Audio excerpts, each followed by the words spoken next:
dernier couplet, nous avons chanté « Pluie de bénédictions sont à toi. Donne-nous le temps du rafraîchissement. Accomplis ta parole. » Nous sommes dans cette confiance et c'est notre prière et c'est là que va notre confiance en ce jour. Accomplis ta parole pour nous maintenant. Pas nos désirs, pas nos idées. Accomplis ta parole destinée à ce temps. Tes promesses pour les derniers jours. Réalise-les parmi ton peuple. Et nous avons appris à mettre toutes nos idées de côté et à faire entièrement confiance au Seigneur. À un verset, à un moment donné, dit frère Branham, le mouvement de Pentecôte dans ces derniers temps. Mais maintenant, Dieu va de l'avant avec ceux qui croient et qui lui font confiance. Et nous attendons en ces jours ce qui s'est passé à la Pentecôte. Et encore plus, encore plus. Et nous savons que Dieu a fait des promesses qui vont au-delà de ce qui était au commencement. La gloire de Dieu à la fin sera plus grande. Et nous nous souvenons de la déclaration qu'il a également faite. Le mouvement de la Pentecôte nous a fait penser aux lèvres, à la bouche, au fait de parler dans différentes langues. Puis, il a dit, maintenant, nous sommes passés nous sommes allés au-delà de la croissance, nous avons grandi, nous sommes allés au-delà de ça. Maintenant, nous sommes arrivés à l'œil, au point le plus élevé. Nous avons dépassé la bouche, mais à l'œil, au point le plus élevé que l'on peut atteindre à ce qui, en fait, dirige et guide tout.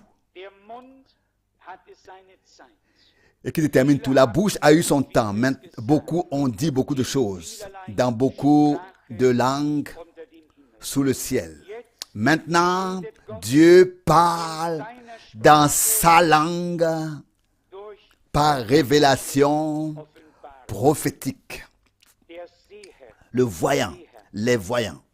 Vous savez que dans l'Ancien Testament, on appelait les prophètes des voyants. Ils voyaient des visions divines. Ils voyaient des événements qui devaient se produire. Et nous devons nous habituer à ce que ce ne soit pas une répétition de ce qui a commencé déjà en 1906 et s'est poursuivi à de nombreuses époques. Et ainsi a trouvé une suite. Nous vivons maintenant dans l'âge de la maturité spirituelle, sans omettre l'autre. Mais nous mettons l'accent sur ce que Dieu a prévu maintenant pour ce temps. J'insiste, nous ne devons et ne voulons rien omettre et laisser de côté à aucun prix. Mais nous ne voulons pas non plus nous arrêter en chemin. Nous voulons avancer pas à pas. Aller de l'avant spirituellement, être revêtu de la puissance d'en haut, de toute l'armure de Dieu, de notre Dieu. Et il nous la donnera en ces jours et jusqu'à la fin. Le dernier couplet dit ici, ouvre la porte au fleuve. Maintenant, alors que nous nous inclinons devant toi, maintenant, alors que nous crions à toi, pluie de bénédiction. Pluie de bénédiction. Elle est nécessaire. Nous le savons tous. Terresтрement, nous nous réjouissons de la pluie. Même si parfois nous sommes un peu de mauvaise humeur et que nous sommes mouillés. Mais au fond, nous savons que la pluie est nécessaire pour que nous puissions manger, avoir à manger. Et donc, nous devrions être spirituellement reconnaissants.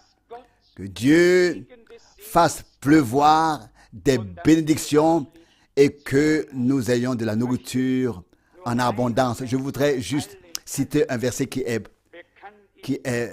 le plus connu de tous, que tous connaissent par cœur. Hébreux 13, verset 8. Hébreux 13, verset 8. Je voudrais le lire avant la prière. Jésus-Christ est le même hier, aujourd'hui et éternellement. Levons-nous et prions.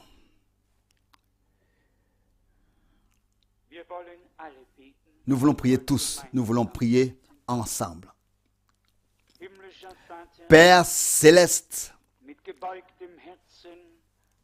avec le cœur incliné et l'esprit humble, nous venons en ta présence sous l'aspersion du sang de l'agneau. Nous venons à ton trône de grâce, ô Seigneur, et te prions, penche-toi en cette heure vers nous. Dieu fidèle, écarte tous les obstacles du chemin, enlève toute incrédulité, tout doute et toute petite foi. Seigneur, qu'aujourd'hui, par ta parole et par ton esprit, tu fasses naître une foi vivante dans nos cœurs. Une foi qui fait bouger ton bras. Une foi qui, en tant que réalité divine, donne des résultats. Fidèle Seigneur, nous sommes réunis ici devant ta face et nous te remercions pour ta puissante parole. Tu nous as maintenus dans ta grâce. Tu nous as donné, tu nous as révélé ta parole et ta volonté. Qui sommes-nous pour qu'un tel grand Dieu s'abaisse jusqu'à nous et nous parle?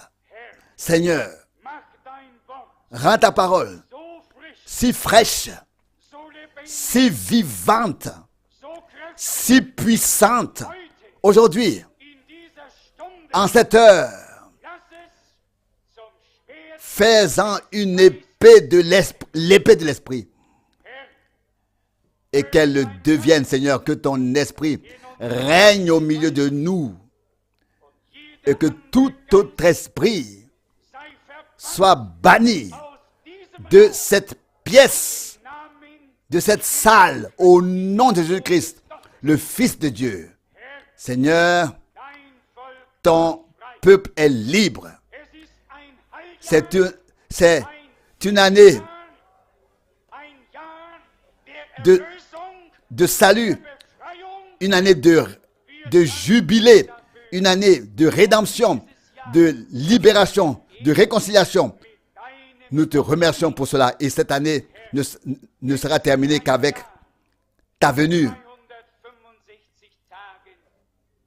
Seigneur, ce n'est pas une année de 365 jours, mais nous parlons du temps de la grâce. Le temps de la grâce qui s'achève maintenant. Seigneur, nous nous souvenons aussi de tous ceux qui ont été qui n'ont pas pu venir, qui ne sont pas là aujourd'hui. Oh Dieu, enseigne-nous à prier, enseigne-nous à croire. Je revendique ton peuple. J'exige ton peuple. et ils viendront et entendront ta voix. Seigneur, glorifie-toi, toi-même. Glorifie ton nom et accorde nos cœurs à ta parole, ô Dieu. Et bénis-nous, nous tous, de la richesse de ta grâce. Nous te le demandons au nom de Jésus. Amen.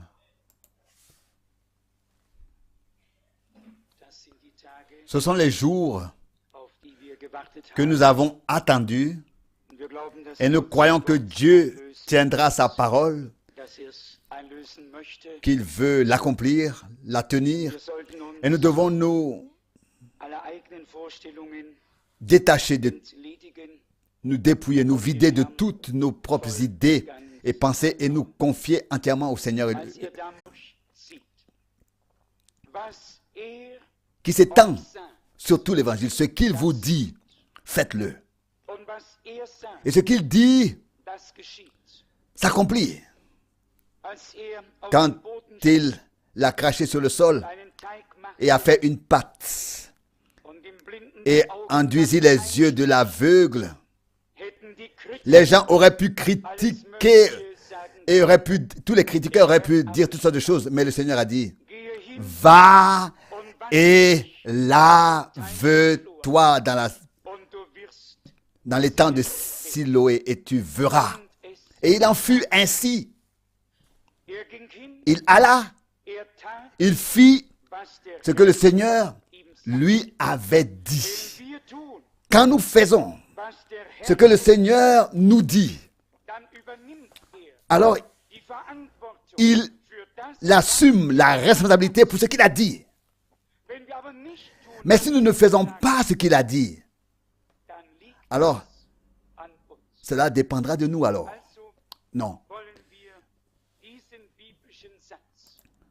Nous voulons donc placer cette phrase biblique au-dessus de ces réunions. Faites ce qu'il vous dit. Il a dit beaucoup de choses, mais pour ces jours dont nous avons maintenant le souvenir, il a dit, attendez à Jérusalem jusqu'à ce que vous soyez revêtus de la puissance d'en haut. Personne ne savait ce qui allait se passer et ni comment. Ils n'ont peut-être pas encore même compris ce qui était promis dans ces paroles. La promesse avait été faite, mais ils ont fait ce que le Seigneur leur a dit. Ils sont venus se réunir d'un commun accord dans la prière. Et là, où nous faisons ce qu'il nous ordonne, lui alors fera ce qu'il nous a promis. C'est ainsi simple que cela est, pourtant parfois un peu difficile. Autrefois, ils avaient vu le Seigneur de leurs yeux terrestres, l'avaient entendu et pouvaient suivre ses directives à la lettre. De la même manière, maintenant, cela est aussi le cas. Il nous a parlé très clairement. Très clairement. La parole qui s'adressait autrefois à son peuple est la même parole qui s'adresse à nous aujourd'hui comme son peuple. Aujourd'hui, il dirait ce qu'il disait autrefois, et autrefois, il a dit ce qu'il dirait aujourd'hui. Avec lui, il n'y a pas de changement. Pas de changement. Il reste le même pour toute l'éternité. Et nous attendons dans ces jours que nous nous rapprochons de Dieu, qu'il peut nous bénir plus que jusqu'à présent, et que nous puissions revivre une partie de ce qui s'est passé dans l'Église primitive, que nous pourrions de nouveau vivre les mêmes choses. Nous croyons en effet que tout à la fin, de plus grandes choses encore se produiront. Mais dès maintenant déjà, de grandes choses peuvent se produire. Nous voulons mettre de côté nos propres idées, mais nous voulons malgré tout quand même que Dieu reçoive ce qui lui convient de plein droit. Que ce soit des réunions dans lesquelles nous n'écoutons, que ce soit des réunions au cours desquelles nous ne nous contentons pas d'écouter la parole de Dieu, mais où nous constatons les effets de la puissance de Dieu qui réside dans sa parole. Sa parole, nous l'avons souvent dit, contient sa puissance et ne revient pas à vide, sans effet. Elle accomplit toujours les choses pour lesquelles elle a été envoyée. Nous sommes ici aujourd'hui et je préférerais ne pas parler du tout, mais dire simplement prions. Mais cela aussi doit nous venir de Dieu. Il faut qu'il y ait un désir du cœur, un élan du cœur, pour que nous ne nous contentions pas de parler avec nos lèvres, mais de notre cœur. Crier à Dieu, et de telles personnes ont alors la promesse. Avant qu'il n'appelle, je répondrai. Pourquoi?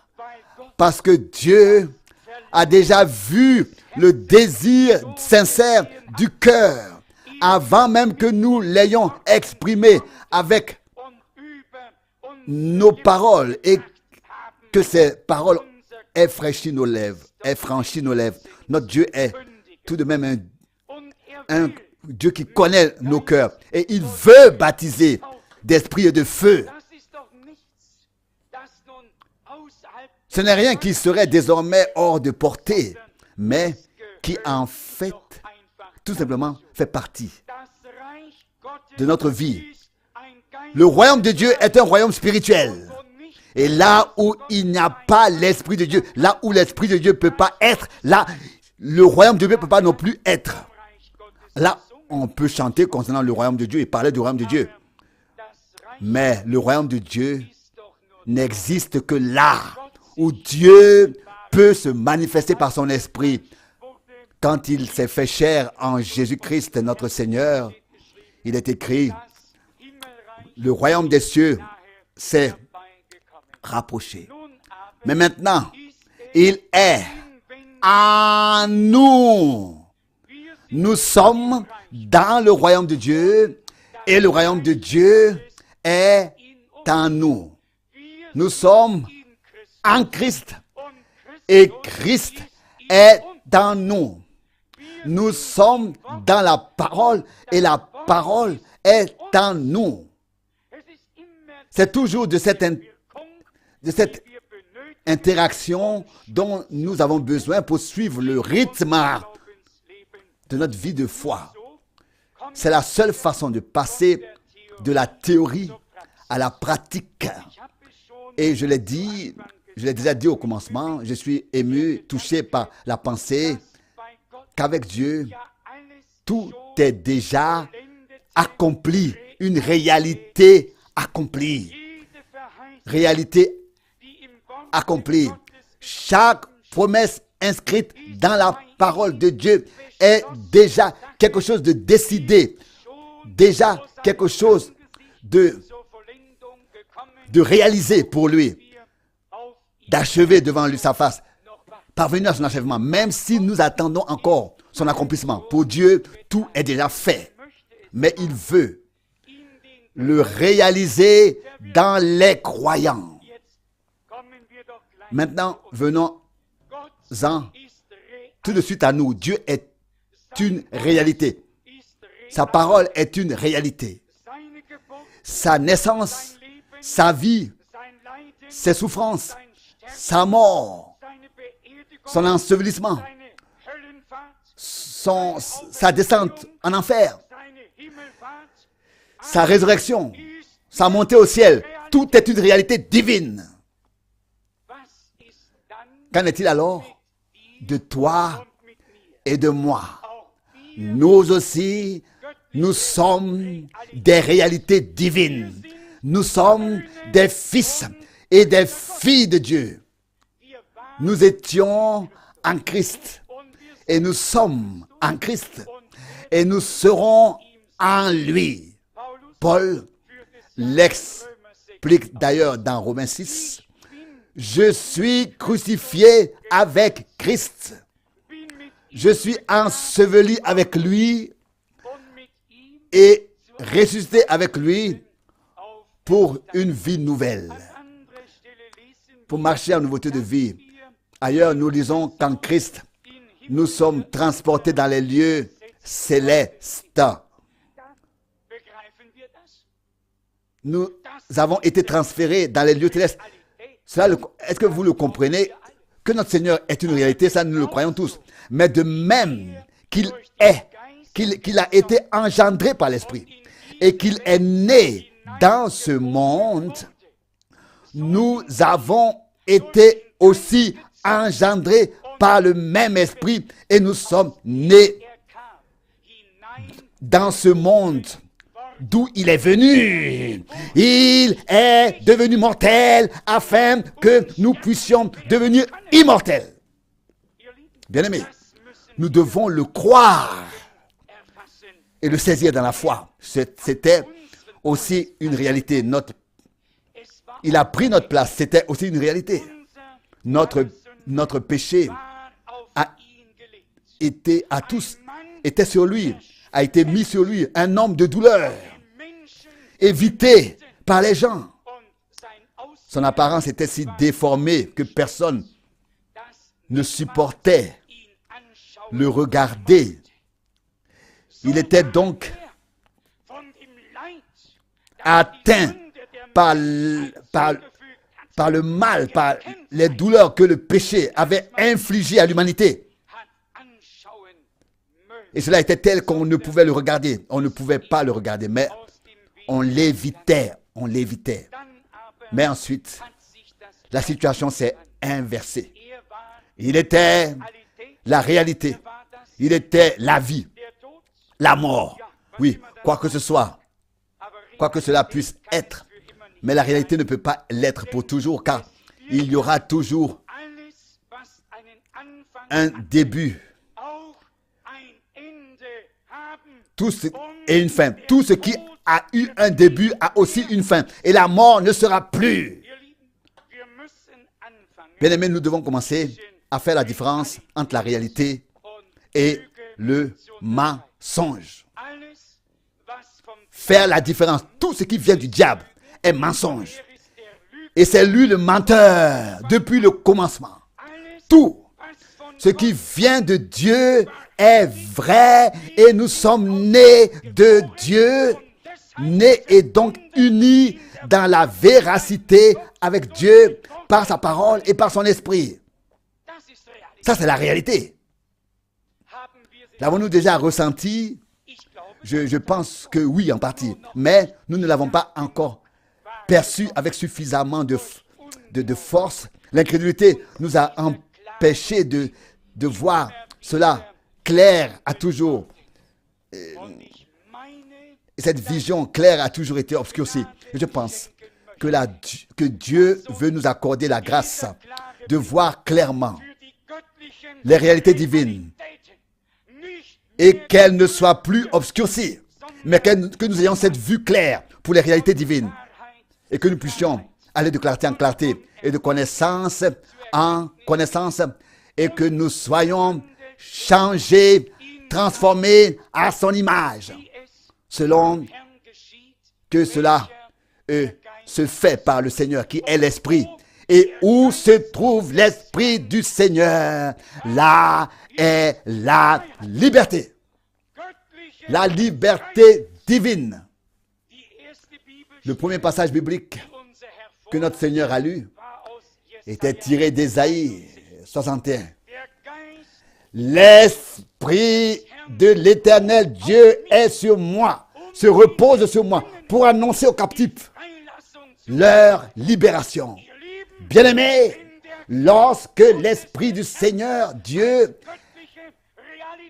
est une réalité divine et qui se repose sur l'Église, alors il faut annoncer aux prisonniers leur libération. Et leur libération doit être annoncée. Et ils doivent l'expérimenter sous l'écoute de la parole de Dieu. En fait, les hommes doivent être saisis par la réalité divine et en faire l'expérience sous l'écoute de la prédication de la parole de Dieu. Nous devons également comprendre que la parole de Dieu est une réalité. Et bien plus encore, elle est aussi une autorité divine. Il est écrit, le Seigneur a chassé les démons par la parole. Il a parlé et cela se produisit. Le diable ou les démons ne se détourneront pas de tes paroles ni des miennes, ne reculeront pas. Mais ils doivent s'incliner devant l'autorité de la parole de Dieu. Ils ont à s'incliner devant l'autorité de la parole de Dieu au nom de Jésus de Nazareth. Ça, c'est une réalité divine. Et savez-vous pourquoi? Pas une théorie, mais une pratique divine. Jésus-Christ a vaincu la mort et l'enfer. Il a pris les clés à Satan et est ressuscité d'entre les morts le 3e jour. Et il a dit, je vis et vous vivrez aussi. Croyons dès à présent que nous n'avons affaire, que nous n'avons affaire qu'à des réalités divines. La réalité divine, c'est que tous les pécheurs qui viennent à Jésus-Christ et croient en lui comme leur sauveur personnel, le pardon de toutes les fautes, de tous les péchés leur a été promis, et pas seulement cela, a été offert par grâce, a été accordé déjà par grâce. Cette promesse remonte jusqu'au Christ. Depuis Christ, les promesses sont devenues une réalité divine. Parce que Christ était Dieu manifesté en forme humaine. Christ est une réalité divine et tout ce qui a été promis est devenu réalité en lui. Premièrement, celui qui veut voir Dieu doit bien voir le Seigneur. Et il lui arrivera ce qui est arrivé à Thomas lorsqu'il a touché le Seigneur. L'a vu et l'a touché. Il n'a fait que s'exclamer, mon Seigneur et mon Dieu. Réalité divine sous forme humaine, marchant sur cette terre. Aujourd'hui, toi et moi, nous sommes des fils et des filles de Dieu. Nous sommes des réalités divines, des enfants de Dieu, par la foi en Jésus-Christ, notre Seigneur. Ça, c'est l'évangile. Ça, c'est le message de joie. Et ce qui est merveilleux, c'est qu'il est vrai. Que c'est vrai. Si ce n'était que de la musique d'avenir, pour le futur, je ne serais pas ici aujourd'hui avec cette certitude. Et Paul a écrit aux Corinthiens, si Christ n'est pas ressuscité d'entre les morts, alors notre prédication est vide.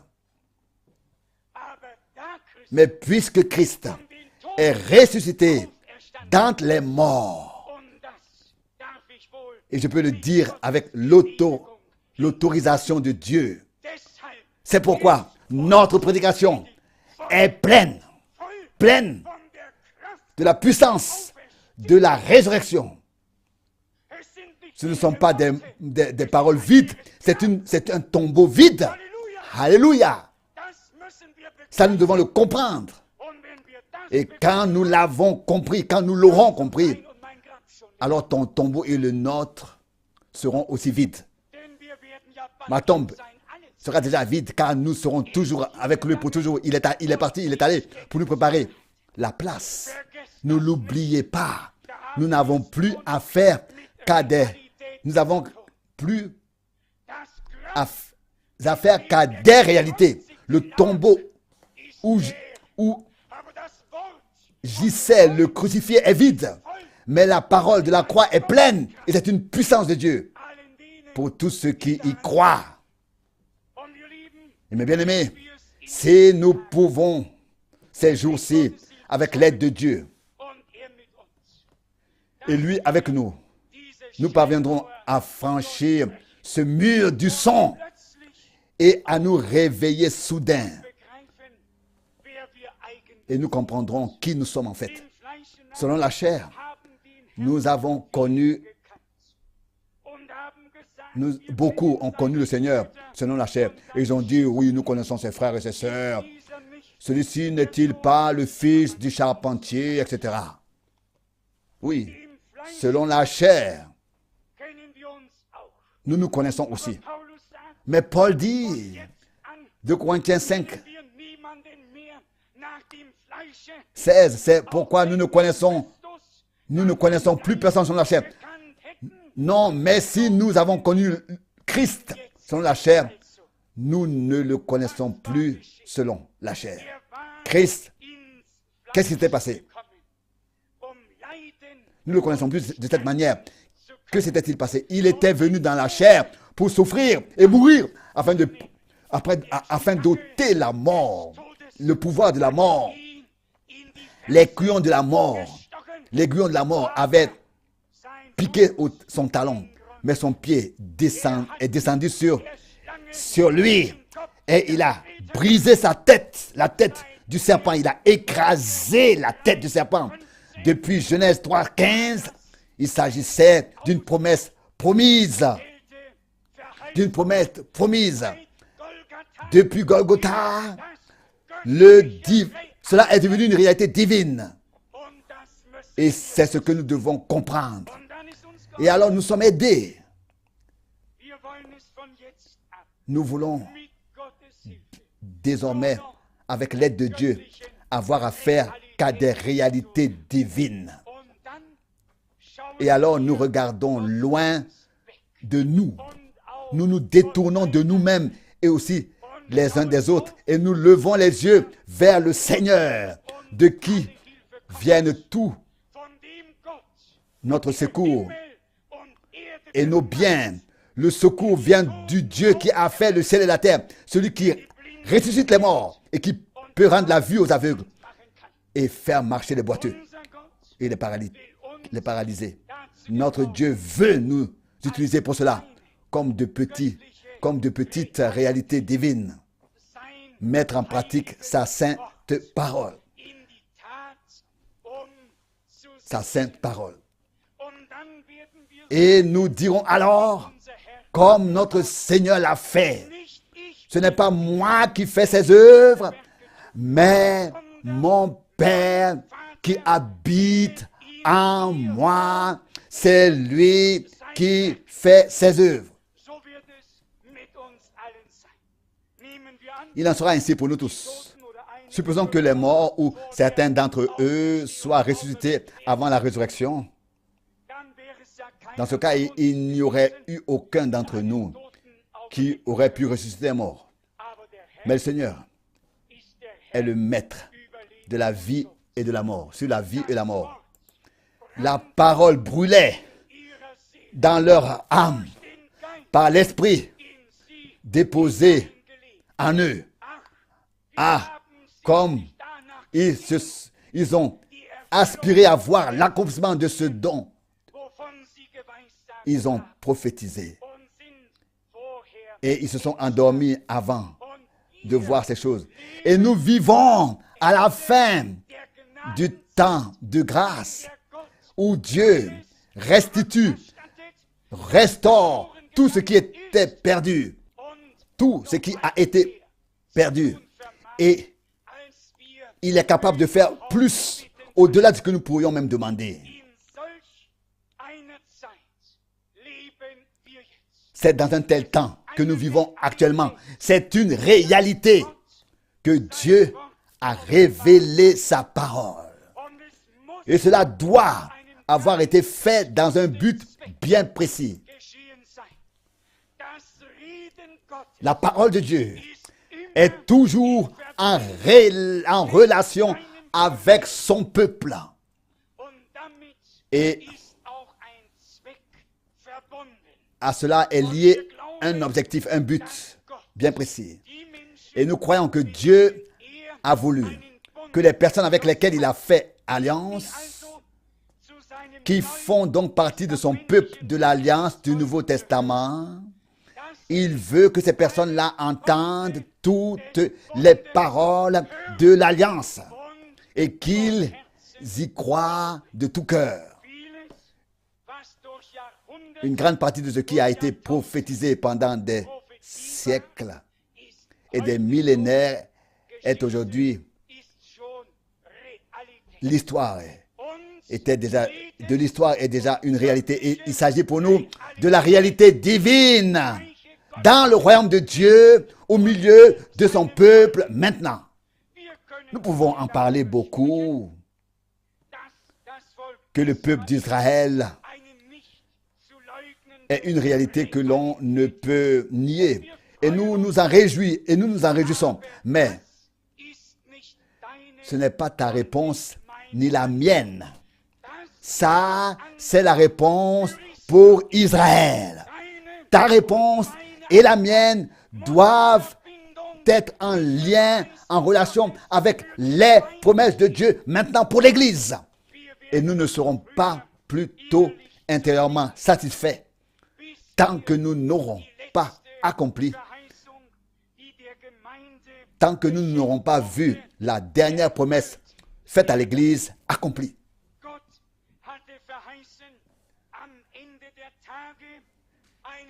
Dieu avait promis qu'à la fin des jours, il enverrait un prophète. Est-ce que cela est une réalité? Absolument. Dieu a promis de faire sortir son peuple de Babylone.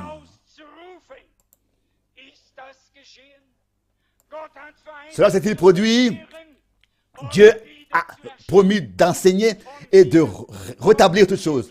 Et c'est là que nous arrivons au point où nous ne pouvons plus nous passer, outre, auquel nous ne pouvons plus échapper, car l'un est lié à l'autre. Tout est déjà devenu réalité jusqu'ici. Maintenant, cela doit devenir réalité dans l'Église et par l'Église. Cela doit devenir une réalité divine au travers de l'Église. Et c'est là que notre foi est mise à l'épreuve, est exigée. Jusqu'où pouvons-nous faire confiance à notre Dieu? Jusqu'où va notre foi? Où s'arrête-t-elle? Où s'arrête-t-elle? Qu'elle soit ancrée dans la parole de Dieu, qui ne connaît pas d'arrêt. La parole de Dieu ne connaît pas d'arrêt. Elle a prédit une étape après l'autre, a déjà prédit. Elle a déjà prédit. Elle a prédit une étape après l'autre. Et nous marchons dans la ferme foi, dans le Dieu vivant, avec sa parole ancrée dans notre âme, avec le Seigneur. De clarté en clarté et de connaissance en connaissance. Mais maintenant, nous voulons voir que l'Esprit de Dieu, que l'Esprit de l'Éternel Dieu se repose sur l'Église, tel qu'il se reposait sur la tête de l'Église. De même, il doit se reposer sur le corps. Les deux vont de pair et forment l'unité divine. Père, toi en moi et moi en eux, afin que nous soyons un. L'Église est une réalité divine ici sur terre. Sur le département, Jean a vu le Seigneur comme le ressuscité au milieu des 7 chandeliers d'or. Où se trouvaient ces 7 chandeliers d'or? Où étaient-ils? Dans le ciel? Où étaient-ils? Sur cette terre. Des églises locales sur cette terre. Et le Seigneur marchait au milieu de ces églises locales, de ces 7 chandeliers d'or. Merveilleux. Une merveilleuse réalité. Qui est la réalité divine dans l'Église? Toi et moi, en premier lieu? Non. Tout au plus, au deuxième, en deuxième position. Mais Christ, le Seigneur, en tant que réalité divine, c'est lui qui marche au milieu des 7 chandeliers d'or. Et c'est par lui qui est devenu la réalité divine sur la terre. C'est ainsi que aussi l'Église de Dieu est devenue une réalité divine sur terre par lui, en son sein. Et là, nous ne pouvons plus nous en écarter. C'est ce que nous devons saisir par la foi, pour la gloire de Dieu, car nous avons été saisis par Christ. Alléluia. Gloire à notre Dieu. Résumons tout. Christ, réalité divine, sous forme humaine, marchant sur cette terre. Et ensuite, il a payé le prix. Pour qui? Pour l'Église, qui constituait son corps et poursuivait son ministère. Il devait poursuivre son ministère. Au plus tard, après sa résurrection, même le dernier d'entre ses disciples a compris qu'il s'agissait d'une réalité divine. Alléluia. Mais bien-aimés,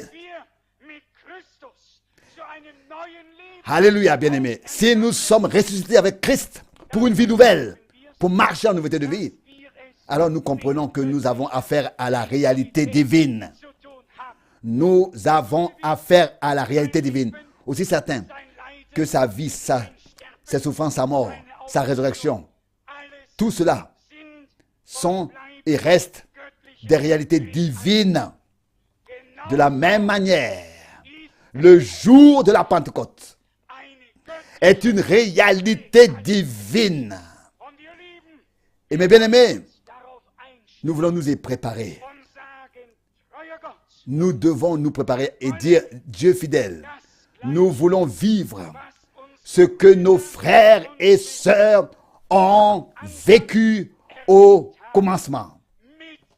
Avec toi, maintenant, à la fin. Lorsque nous l'aurons reconnu comme une réalité divine et compris que Satan, toute puissance de l'enfer et la mort, toute maladie, tout péché, tout ce que la transgression et la malédiction ont apporté, que tout cela a été réglé par Golgotha et ôté, car le châtiment était sur lui, afin que nous ayons la paix. Et c'est par ces meurtrissures que nous avons été guéris. C'est une réalité divine. Nous sommes guéris. Pas nous serons guéris, mais nous sommes guéris. C'est une réalité divine que nos péchés sont expiés et nos fautes payées, nos transgressions pardonnées, nos maladies guéries. C'est une réalité que Christ est le Fils de Dieu et que Christ, le Fils de Dieu, est notre Sauveur, notre Rédempteur. Ça, c'est une réalité. Accepte-le aujourd'hui dans la foi comme une réalité divine. Et toi aussi, tu verras ce qui se passera. Tant que les hommes le feront avec leur seul raisonnement, rien ne se passera. Rien ne se passera. Mais à partir du moment où la parole de la croix devient une puissance de Dieu, alors la réalité devient réelle dans ta vie et dans la mienne. Et Christ vient habiter par la foi dans nos cœurs. C'est ce que disent les Saintes Écritures. Christ en nous, l'espérance de la gloire. Et l'Écriture dit, celui qui est en vous est plus fort que celui qui est dans le monde. Parfois, moi aussi, je suis découragé. Et à ce sujet, je dois m'en remettre au Seigneur, venir à lui et dire, Dieu fidèle, pardonne-moi de m'être laissé aller. J'ai agi ainsi envers toi par manque de foi, voire par incrédulité, par petite foi. Oh, si tu pouvais croire, tu verrais des miracles. Tout est déjà arrivé du côté de Dieu, aux yeux de Dieu. C'est déjà fait. Dieu ne peut plus sauver ni guérir personne. Car le Seigneur est mort à Golgotha. Tous ceux qui ont été sauvés l'ont été. Et tous ceux qui seront guéris l'ont été. Il y a 2000 ans. C'est accompli. Réalité divine par la croix de Golgotha. Ici, sur cette terre, pour tous ceux qui peuvent croire de tout leur cœur. Vous croyez quand même pas un homme. Vous croyez Dieu. Et je veux dire que si l'on doute de ce que dit un homme, si on le met en doute, on l'attriste. Une personne dont on ne croit pas ce qu'elle dit, dont on ne peut pas croire tout à fait ce qu'elle rapporte. Alors cette personne est très affligée, oui. Cela lui fait de la peine parce qu'on ne croit pas à ce qu'il dit. On n'accorde pas de confiance. Bien-aimés, avons-nous déjà pensé à cela? À la peine que nous avons causée à notre Dieu en ne croyant pas tel que c'est écrit, en ne croyant pas toujours ce qu'il disait. Ce qu'il vous dit, faites-le. Et c'est en cela que résidait la victoire, la bénédiction. Et c'est la première fois aux noces de Cana, en Galilée. Ce qu'il vous dit, faites-le. Et c'est là que le miracle se produit. Savez-vous que le Seigneur savez-vous que le Seigneur n'a plus prié pour l'eau? Pardon, n'a plus prié sur l'eau, pour que ça devienne du vin. Il n'a fait que donner des instructions. Remplissez les cruches d'eau. Puis il dit, puisez du vin. Le miracle s'est produit parce que des gens ont écouté sa parole, l'ont cru et ont fait ce qu'il a dit. C'est entre leurs mains que Dieu a fait le miracle. Parce qu'ils ont fait ce que le Seigneur a dit. Ce qu'il vous dit, faites-le. Il a dit, prêchez l'évangile. Nous voulons le faire. Il a dit, guérissez les malades ou bien imposez les mains aux malades et ils seront guéris. Faisons-le. Pourquoi ne pas le faire?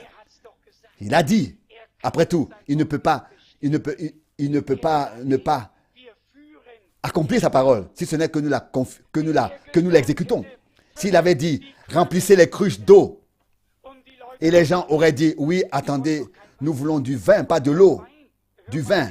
Seigneur, nous voulons du vin. Tu n'as pas bien compris, nous voulons du vin, pas de l'eau. Il ne nous manque pas d'eau, il nous manque du vin. Ne vous inquiétez pas. Ce qu'il vous dit, faites-le comme il vous le dit. Et c'est là que nous verrons, pendant que nous sommes en train d'obéir, de faire ce qu'il dit comme il a dit, c'est là que nous verrons les réalités divines des miracles de Dieu devant nos yeux. Les miracles ne se produisent pas parce qu'on en parle. Les miracles ne se produisent pas là où l'on veut émouvoir le ciel par des prières bruyantes, à haute voix. Les vrais miracles de Dieu se produisent lorsque nous faisons au nom du Seigneur ce qu'il nous a demandé de faire, ce qu'il nous a ordonné de faire. Car il nous confirme, ce n'est pas nous qui le confirme, il confirme sa parole. Et quand nous faisons sa parole, nous la mettons en pratique, alors nous regardons simplement comment est-ce qu'il la confirme, tout simplement. Et alors, tout devient très facile, tout facile. Les hommes qui ont versé l'eau n'avaient pas de soucis. Ils n'avaient qu'à faire ce que le Seigneur leur avait ordonné. Le reste, il l'a fait. La réalité divine, Jésus-Christ, ici-bas, en chair et en os, en forme humaine, une réalité divine. Depuis lors, le royaume de Dieu est au milieu de nous. Nous, oui, à l'intérieur, en nous, de nous. Depuis lors, la réalité divine doit être poursuivie dans l'Église et par l'Église. Et c'est là que Dieu nous appelle aujourd'hui à le croire, lui, à lui faire confiance et à faire ce qu'il a dit. Jésus-Christ, le même, hier, le même, aujourd'hui, et le même éternellement. Et cela signifie, dans un langage clair, ce qu'il a fait hier, c'est ce qu'il veut faire aujourd'hui. Oh, que pourrait-il se passer si nous nous considérions tous comme de petites réalités divines qui ont été placées dans le royaume de Dieu avec une responsabilité et une tâche divine en tant qu'Église du Dieu Tout-Puissant. Alors le Seigneur pourra alors commencer à agir. Alors nous aurons une tâche à remplir et à partir du moment où une tâche divine nous est confiée, nous pourrons certainement distinguer avec certitude que tout le reste n'a plus d'importance, ne compte plus d'où nous sommes consacrés à cette grande tâche divine, à cette grande responsabilité divine et faisons face à la tâche qui nous a été confiée en tant qu'Église. Notre Seigneur, le Fils de Dieu, a dit, comme le Père m'a envoyé, moi aussi je vous envoie. Et pas autrement. Le même envoi divin et la même autorité divine, le même royaume de Dieu, la même parole de Dieu. Petite réalité divine. Pour reprendre la parole ou l'expression choisie par frère Branham, il a dit, Christ est le oint et nous sommes les oints. Et alors seulement, nous pouvons nous appeler chrétiens, pas avant. Car chrétien, ça ne veut pas dire que, ça ne signifie pas que de Dieu quand je suis un chrétien, mais un chrétien, quand Dieu je suis chrétien, ça veut dire que je suis loin du Saint-Esprit. Alors, il est chrétien. C'est alors seulement que l'onction peut nous instruire sur tout et nous conduire dans toute la vérité. Parce que l'Esprit de Dieu habite dans notre cœur. Et c'est ainsi que Jean a écrit, vous n'avez pas besoin que quelqu'un vienne à vous pour vous enseigner. C'est ce qui se passe aujourd'hui, n'est-ce pas? Des gens viennent et veulent enseigner et ils en savent toujours beaucoup plus que ceux qui veulent bien instruire. Tout cela n'est pas biblique. Vous n'avez pas besoin que quelqu'un vienne vous enseigner. Vous avez reçu l'onction. Et ainsi, tel que l'onction vous enseigne, c'est ainsi que cela est juste devant Dieu. Et c'est ainsi que nous sommes tous égaux devant Dieu et enseignés de la même manière. Nous avons le même enseignement, par la même onction. C'est ainsi que les choses sont justes devant Dieu. La réalité divine doit commencer. Et cela maintenant, aujourd'hui, ce soir, pas demain. Aujourd'hui, nous devons prendre conscience de notre état, de notre position, la position dans laquelle Dieu nous a placés. Nous sommes certes dans ce monde, mais dans ce monde, Dieu a son Église.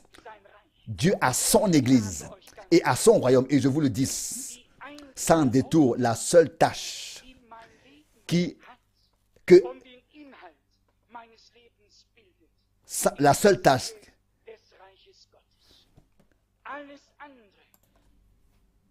que ma vie a et qui constitue le contenu de ma vie, c'est le royaume de Dieu. La cause du royaume de Dieu, les choses du royaume de Dieu. Tout le reste est noté à droite et à gauche, mais le centre est le royaume de Dieu. Qui veut être témoin du fait que l'Église devienne une réalité divine? Que les fils et les filles de Dieu soient manifestés et que Dieu puisse nous confier davantage qu'il ne l'a fait jusqu'à présent et que nous réalisions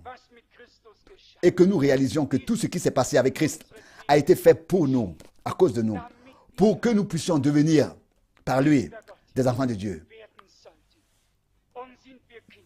Et si nous sommes des enfants de Dieu, alors nous sommes aussi héritiers de Dieu et co-héritiers de Christ. Tout ce qui se passe maintenant devient une réalité divine et un élément constitutif de l'Église. L'Église est constituée de ces réalités divines, car c'est une Église parole. Et l'Église fait les choses et agit en accord et conformément à la parole. Et Dieu, qui a confirmé au commencement sa parole par des signes et des miracles qui l'accompagnaient, ne devrait-il pas faire la même chose à la fin? Ne devrions-nous pas prier à la fin comme il le faisait au commencement? Seigneur, étends ton bras, fais que des miracles et des signes s'accomplissent par le nom de ton serviteur Jésus. Étends ton bras pour la guérison, etc. Dieu veut que nous croyions de manière biblique, pensions de manière biblique, parlions de manière biblique, prions de manière biblique, agissons de manière biblique. Dieu veut tout cela. Et si nous en arrivons à ce que même nos conversations se déroulent dans les limites de la parole de Dieu et que nos pensées peuvent être prises sous l'obéissance de sa volonté et de sa parole, alors l'Église pourra se lever. Personne ne veut plus de quelque chose qui lui soit propre ou bien qui vienne d'un frère. Chacun veut être conduit réellement par l'Esprit de Dieu, poussé par l'Esprit de Dieu en toutes choses pour faire ce que Dieu veut qu'on fasse et rien d'autre. Que le Seigneur nous donne la grâce de pouvoir maintenant nous permettre de voir les réalités divines dans l'Église. Christ, réalité divine. Sa naissance, sa vie, ses souffrances, sa mort, sa résurrection, sa montée au ciel. Il est assis à la droite de la majesté de Dieu. Toutes Tout cela, ce sont des réalités divines.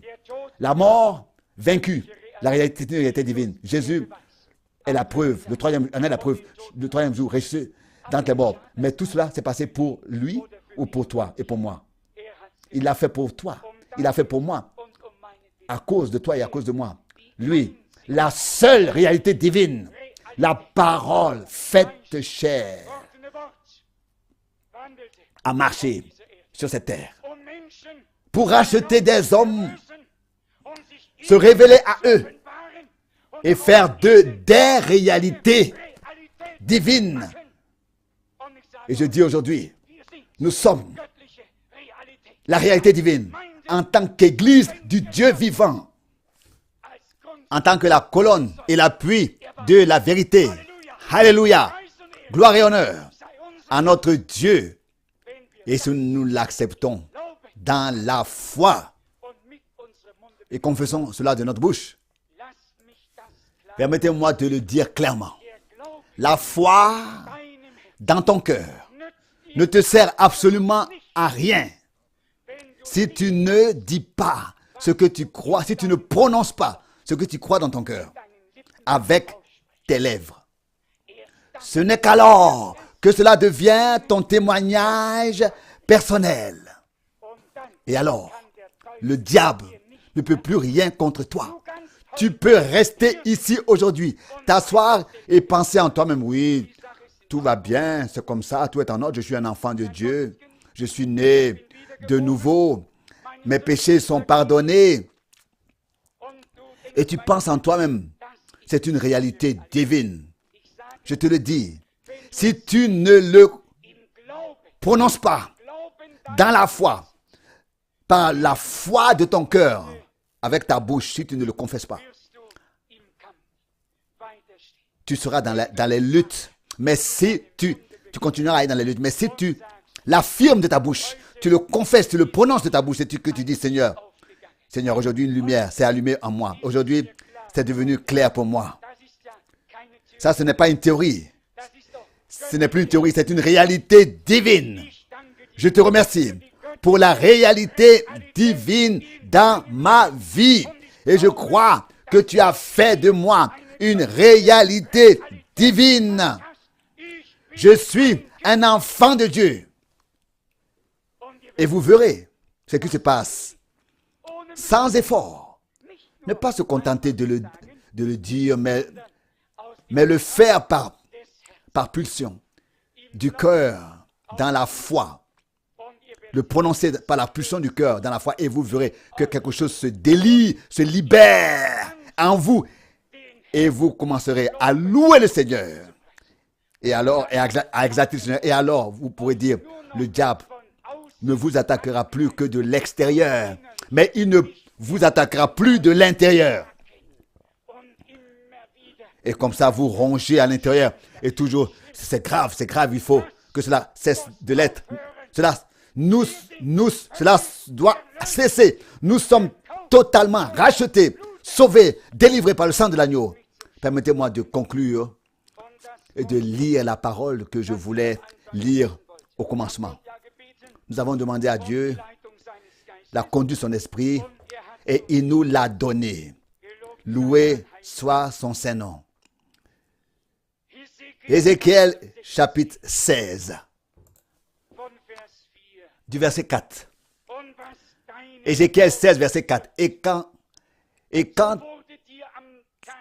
à ta naissance, le jour où tu es venu au monde, on ne t'a pas coupé le cordon ombilical, on ne t'a pas lavé dans un bain d'eau, on ne t'a pas frotté avec du sel, on ne t'a pas enveloppé dans des couches. Aucun œil ne t'a regardé avec compassion pour te rendre quelque service d'amour de ce genre. Et pour avoir miséricorde de toi. Mais tu as été jeté en plein champ. On s'est si peu soucié de ta vie au jour de ta naissance. Et maintenant arrive Je passais près de toi. Je te vis te tordre dans ton sang. Et je t'ai dit, alors que tu étais étendu dans ton sang, tu vivras. Et que cela n'est pas une parole merveilleuse. Qui s'est soucié de nous? Qui s'est occupé de nous lorsque nous sommes nés dans ce monde? Mais je veux vous dire une chose. Quand le Seigneur est passé devant nous, qu'il nous a appelés et qu'il nous a adressé sa parole, alors qu'il nous voyait sans défense, sans aide, nous débattre dans notre sang, il a dit ici, au verset 6, « Je passais près de toi, je te vis te tordre dans ton sang. Et je t'ai dit alors que tu étais étendu dans ton sang. Tu vivras. » Savez-vous quand cela s'est produit? Quand le Seigneur t'a fait revenir, toi et moi, quand il t'a appelé, quand nous sommes nés de nouveau, toi et moi, pour une espérance vivante qu'ont donné les hommes pour ta vie et la mienne. À qui avons-nous été utiles? Pour qui avons-nous eu une signification? À l'un, une bonne force de travail. À l'autre, autre chose encore. Bon, un bon employé. Avons-nous signifié quelque chose pour l'éternité à quelqu'un? Lorsque le Seigneur est passé et qu'il nous a vus perdus, désespérés, impuissants, se débattre dans notre sang. Il a dit, même gissant là dans les champs, cela signifie disperser partout. Vous pouvez crier, personne ne l'entend, personne ne peut vous aider. C'est là que je vins et je passais alors près de toi. Et je t'ai vu dans ton sang, te tordre dans ton sang. Je t'ai vu étendu dans ton sang. Personne n'était là pour t'aider. Là, je passais près de toi pour t'aider. Au jour du salut, il t'a secouru, il m'a secouru. Il t'a sauvé, il m'a sauvé. Et il s'est soucié de nous, il s'est occupé de nous, il nous a accueillis. Oui ou non? Parfois, nous avions l'impression qu'il n'était pas toujours aussi proche que nous le souhaitions et que nous aurions voulu. Et pourtant, il était proche quand nous l'avons appelé, quand nous l'avons invoqué. Je vais directement à la conclusion. Verset 6, tu vivras. Oui, je t'ai dit dans ton sang, reste en vie et grandis comme les brins d'herbe dans les champs. Puis tu... Et ensuite, cela continue comme ça, écrit toujours de nouveau. Vous pouvez lire plus tard encore le verset 7. À partir du verset 8, il est écrit, « Quand je suis repassé près de toi. » Donc, passer une fois et ensuite une deuxième fois, repasser. Verset 8. D'abord nu, la fin du verset 7 et ensuite le verset 8. Quand je suis repassé près de toi et que je t'ai vu, voici que ton heure était venue, l'heure de l'amour. Quelque chose de très merveilleux. Le Seigneur est passé une fois. Il nous a vus nous débattre dans notre sang, impuissants. Il nous a relevés, sauvés, secourus. Et puis, il arrive au temps où nous sommes déjà adultes. Ici, on utilise des exemples terrestres où la maturité commence au temps de l'amour. Il revient pour se consacrer à ceux qu'il a élevés comme nourrissons, comme enfants, et ensuite élevés, éduqués, qui ont atteint leur majorité, leur âge adulte, puis il vient pour la deuxième fois au temps de l'amour. Alléluia. Bien-aimés, nous ne pouvons pas aller plus loin maintenant, entrer plus profond. Il y a tellement d'étapes que le Seigneur a avec les siens. Dieu nous a toujours et encore aimés, toujours aimés. Il a aimé les siens en les appelant à sortir. Et quand le temps de l'amour divin, l'amour pour l'Église est là, alors il y a une relation très étroite qui s'établit entre l'époux et l'épouse. Vous savez ce que le Seigneur veut dire par là. Il nous confie des choses. Il nous parle comme on ne parle pas aux bébés et aux enfants, comme on ne peut pas parler à des bébés ou à des enfants. Il a confiance en nous. Il nous confie des choses. Le temps de l'amour divin est arrivé. Que s'est-il passé le jour de la Pentecôte? À la Pentecôte, le Saint-Esprit a été répandu.